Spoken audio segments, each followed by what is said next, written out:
nagngangalang Jennifer, na dating US military operative, isang sundalong bihasa sa paggamit ng sniper. Ang kanyang amo na si Adrian Lovell, ay napansin ang kanyang talento at nais siya nitong makatrabaho. Gayunpaman, lumalabas na si Adrian ay isang tusong tao, na sangkot sa pagbebenta ng mga armas sa mga kaaway. Tumanggi si Jennifer na magtrabaho kasama niya, na naging dahilan para ilipat ang kanyang duty sa pagbabantay ng base.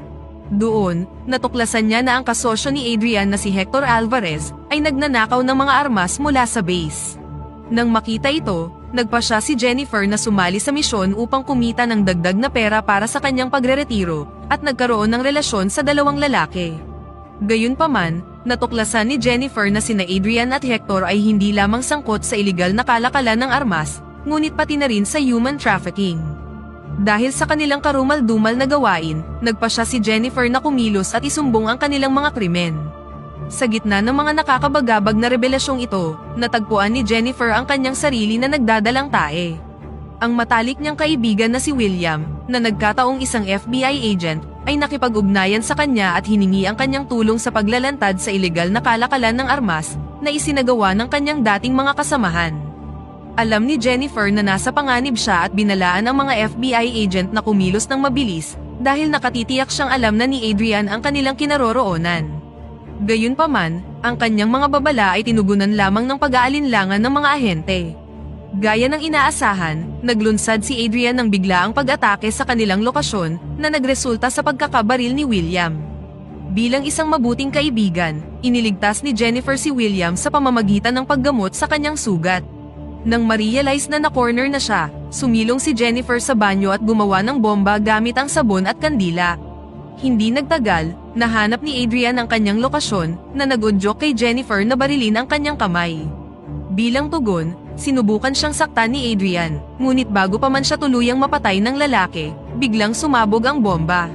Sa kabutihang palad, nagawang mailigtas ng FBI si Jennifer at himalang na ipanganak ng ligtas ang kanyang sanggol na babae. Kasunod ng pagsabog, ang FBI, na natatakot para sa kaligtasan ng anak ni Jennifer, ay tumangging hayaan siyang makita ang bagong silang na sanggol. Ang walang humpay na pagtugis ni Adrian at Hector ay labis na nagpapagulo sa mga bagay-bagay.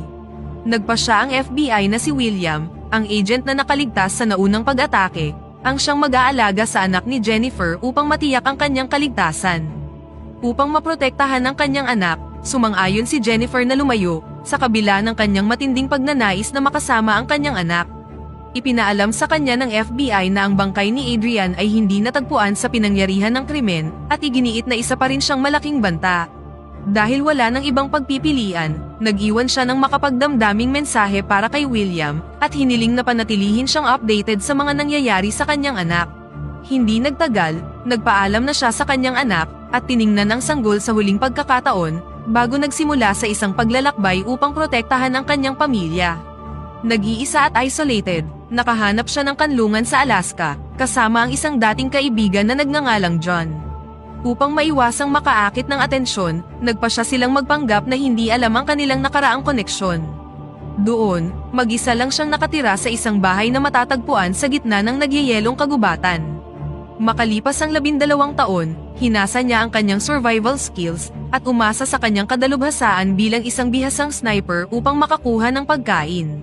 Bawat taon, pinapadalhan siya ni John ng mga update sa anyo ng mga liham, na naglalaman ng mga larawan ng kanyang lumalaking anak na babae, na ngayon ay may pangalan ng Zoe. Ngunit sa pagkakataong ito, ang isa sa mga liham ay hindi naglalaman ng larawan, at sa halip ay binanggit lang nito ang isang lokasyon.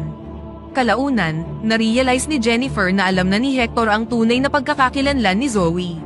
Napagtanto ni Jennifer na kailangan niyang makialam upang mailigtas ang kanyang anak, bago pa siya mahulog sa mga kamay ni Hector. Dahil alam niyang madaling makukuha ang kanyang anak na babae, pinuntahan niya ang itinalagang lokasyon kung saan naghihintay si William. Ipinaalam sa kanya ni William na nahuli ng FBI ang mga tauhan ni Hector na sangkot sa weapon smuggling, at natuklasan nila ang larawan ni Zoe sa panahon ng operasyon. Nang makarating, maingat na sinubaybayan ni Jennifer ang sitwasyon at nakita niya si Zoe mula sa malayo, na ngayon ay namumuhay ng masaya kasama ang kanyang bago at mapagmahal na pamilya. Kinabukasan, patuloy niyang sinubaybayan si Zoe mula sa malayo.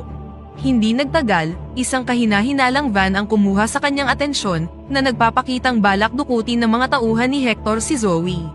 Mahusay na pinigilan ni Jennifer ang isa sa mga kidnapper, ngunit sa gitna ng kaguluhan, nagawa pa rin nilang makuha si Zoe at nalantad din ang lokasyon ni Jennifer. Habang hinahanap siya ng mga tauhan ni Hector, sinubukan niyang magtago sa ilalim ng mga sasakyan. Ilang sandali pa, nagawa niyang mapatumba ang isa sa mga tauhan ni Hector, ngunit na-corner siya ng mga pulis. Sa isang matapang na pagtakas, tumalon siya mula sa gusali at iniligtas ni William. Kinagabihan, si William at iba pang mga FBI agent ay nagpulong sa bahay ng pamilya ni Zoe upang i-strategize ang paghahanap sa kanya. Ito ang unang pagkakataon na nakita ni Jennifer ang silid ng kanyang anak. Nang matrace ang kinaroroonan ng mga kidnapper sa Cuba, sina Jennifer at William ay nagsimula na sa isang misyon. Pagkarating doon, matagumpay nilang natukoy ang kidnapper na nagngangalang Gonzales. Nang ligtas na ang sitwasyon, kinumpronta ni Jennifer si Gonzales at humingi ng impormasyon tungkol sa lokasyon ng kanyang anak. Sa kasamaang palad, napatunayang mailap si Gonzales at nagawa niyang makatakas. Dahil dito, wala nang naging ibang choice si Jennifer kundi ang habulin siya.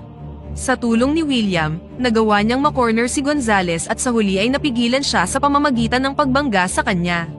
Pagkatapos nito, isinailalim nila si Gonzales sa isang interogasyon upang makakuha ng impormasyon tungkol sa kinaroroonan ni Zoe. Gamit ang bagong nakuhang impormasyon, siya at si William ay nagmamadaling pumunta sa lokasyon ni Zoe upang iligtas siya. Gamit ang kanyang sniper skills, itinumba niya ang lahat ng mga tauhan ni Hector na nagbabantay sa lugar. Nang madispatcha na ang lahat ng mga gwardya, sa wakas ay nakaharap niya na si Zoe sa unang pagkakataon. Sa kabila ng matagumpay na pagkakaligtas kay Zoe, hindi agad umalis si Jennifer at sa halip ay bumalik siya sa loob para harapin si Hector. Ngunit sa kasamaang palad, naghihintay na pala sa kanya si Hector, habang armado ng isang baril. Sa sandaling madistract si Hector, sinamantala niya ang pagkakataon at walang awa siyang sinaksak hanggang sa mawalan na siya ng kakayahang makatayo. Bukod dito, sinunog niya ang base ni Hector, bilang pagwawakas sa bantang idinulot niya. Ngayong ligtas na si Zoe, plano na siyang ibalik ni William sa kanyang adoptive family, habang si Jennifer naman ay naghahanda ng bumalik sa Alaska. Gayunpaman, si Zoe, na nakaramdam ng mas malalim na koneksyon, ay narealize na si Jennifer ang kanyang tunay na ina at naghanap ng mga kasagutan. Gayunpaman, nanatiling tahimik si Jennifer at itinanggi na siya ang biological mother ni Zoe. Kalaunan, nagpaalam na si Jennifer kay William. Habang nasa sasakyan, humingi si Zoe ng mga sagot mula kay William tungkol sa tunay na pagkakakilanlan ni Jennifer, ngunit hindi siya nasiyahan sa mga nakuhang sagot. Sa kasamaang palad, ang kanilang paglalakbay pauwi ay nauwi sa isang disgrasya, nang si Adrian, na inakalang patay na sa naganap na pagsabog, ay muling nagpakita at nag-orchestrate ng isang napakabilis na banggaan sa sasakyan ni William. Dito naging maliwanag na buhay pa si Adrian at plano niyang gamitin si Zoe bilang pain para akitin si Jennifer. Ilang sandali pa, dumating si Jennifer at pinigilan ang mga tulisan na kunin ang kanyang anak. Nang makaharap si Adrian at kanyang mga tauhan, nakita niya ang kanyang sarili na napapaligiran at mag-isa. Tinangka ni Adrian na patayin si William, kaya pinasabog ni Jennifer ang isang sirang sasakyan, na lumikha ng kaguluhan at nagbigay sa kanya ng pagkakataong makatakas kasama si Zoe. Matapos ang isang nakakapangilabot na engkwentro, nagpa siya silang sumilong sa isang diner upang muling mag-regroup. Kasunod nito, si Zoe, na curious sa mga magulong kaganapan, ay humingi kay Jennifer para sa isang paliwanag. Gayunpaman, nag-alangan siya nang ma-realize na napakabata pa ni Zoe upang maunawaan kung gaano kakomplikado ang nakaraan ng kanyang ina. Upang panatilihing ligtas si Zoe, bumili siya ng isang second-hand na sasakyan at planong dalhin siya sa Alaska kapag ligtas na ang sitwasyon. Nakipag-ugnayan siya sa adoptive mother ni Zoe, at ipinaalam sa kanya na hindi pa makakauwi si Zoe sa ngayon. Sa sumunod na eksena, nakarating na sila sa gitna ng kagubatan ng Alaska at doon muna pansamantalang nanirahan. Tinuruan ni Jennifer si Zoe kung paano mabuhay sa gubat, kabilang na dito ang kung paano manghuli ng hayop. Dahil sa bagong buhay sa kagubatan ng Alaska, nahihirapan si Zoe sa katotohanan ng kailangan nilang mangaso para magkaroon ng pagkain. Tumanggi siyang kainin ng hayop na pinatay ni Jennifer, at nagpahayag ng pakikiramay sa kawawang hayop. Bilang tugon, ipinaliwanag ni Jennifer ang malupit na katotohanan na ang survival ay kadalasang nangangailangan ng karahasan, at ang pagkonsumo ng hayop ay isang pangangailangan para mabuhay. Kinabukasan, ginampanan ni Jennifer ang tungkulin bilang isang instruktor, kung saan tinuruan niya si Zoe na bumaril gamit ang rifle, at tinuruan din siya kung paano magmaneho para sa panahon ng emergency. Pagkatapos ng sesyon ng pagsasanay, inilabas ni Zoe ang kanyang pagkadismaya sa pamamagitan ng pagtutok ng rifle kay Jennifer, at hiniling na iuwi na siya. Gayunpaman, madali siyang dinisarmahan ni Jennifer, na ikinagalit ni Zoe dahil sa limitadong pamumuhay na nakatuon lang kung paano makasurvive. Dahil salamat sa kanilang relasyon, sinubukan ni Jennifer na isali si Zoe sa mga isinasagawa niyang safety measure. Inatasan niya si Zoe na magtanim ng mga mine sa paligid ng kagubatan para sa proteksyon, at hinikayat siyang patuloy na pagbutihin pa ang kanyang shooting skills. Unti-unti, nagsimulang gumanda ang kanilang pagsasama, at ipinagkatiwala ni Jennifer kay Zoe ang isang baril upang maprotektahan niya ang sarili, kung sakali mang magkaroon ng panibagong pagtatangka ng pagkidnap. Sa sumunod na araw, nakita ni Jennifer na nawawala si Zoe. Pagkatapos ng malawakang paghahanap, nakita niya si Zoe na nakikipaglaro sa mga anak ng lobo. Gayunpaman, nagkaroon ng problema nang ang isa sa mga lobo ay kinagat ang kamay ni Zoe, na nag-udyok kay Jennifer na dalhin kaagad ang anak sa pinakamalapit na klinik. Sa panahon ng paggamot kay Zoe, hindi sinasadyang naibunyag ni Jennifer ang kanyang tunay na pangalan, na tiyak na magdudulot ng malaking panganib ngayong maaari nang mahanap ni Adrian ang kanilang lokasyon. Upang protektahan si Zoe mula sa potensyal na panganib, gumawa si Jennifer ng isang mahirap na desisyon, at iniwan siya sa pangangalaga ni John, ang pinagkakatiwalaang kaibigan mula sa military service. Ipinagkatiwala niya kay John ang isang liham para kay Zoe, isang revelasyon ng kanyang tunay na pagkakakilanlan bilang kanyang biological mother. Samantala, si Adrian, na walang humpay sa kanyang pagtugis, ay dumating sa Alaska kasama ang kanyang mga tauhan, at ipinaalam ni John kay Jennifer ang paparating na banta. Habang naghahanda si John para sa kanilang pag-alis papunta sa timog, natuklasan ni Zoe ang liham, at nalaman ang katotohanan tungkol sa kanyang tunay na magulang. Desperado siyang iligtas ang kanyang ina, kaya palihim niyang kinuha ang sasakyan ni John at nagtungo sa bahay ni Jennifer. Samantala, ang mga tauhan ni Adrian ay naglunsad ng isang pag-atake sa lokasyon ni Jennifer, ngunit nagawa niyang mapatumba ang ilan sa kanila. Sa gitna ng kaguluhan, na-intercept ni Jennifer ang komunikasyon sa radyo ni Adrian, at natuklasang nakita nila si Zoe, na patungo sa kanilang lokasyon. Nang walang sinasayang na oras, nagmamadali si Jennifer upang iligtas si Zoe, na sa kasamaang palad ay nabangga ang kanyang sasakyan sa isang puno.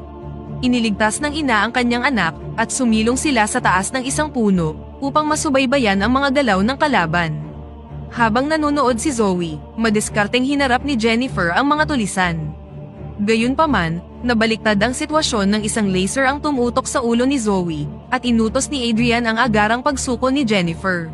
Nang makitang nahaharap sa banta ang buhay ng kanyang anak, sumunod si Jennifer at hinarap si Adrian sa isang malupit na suntukan.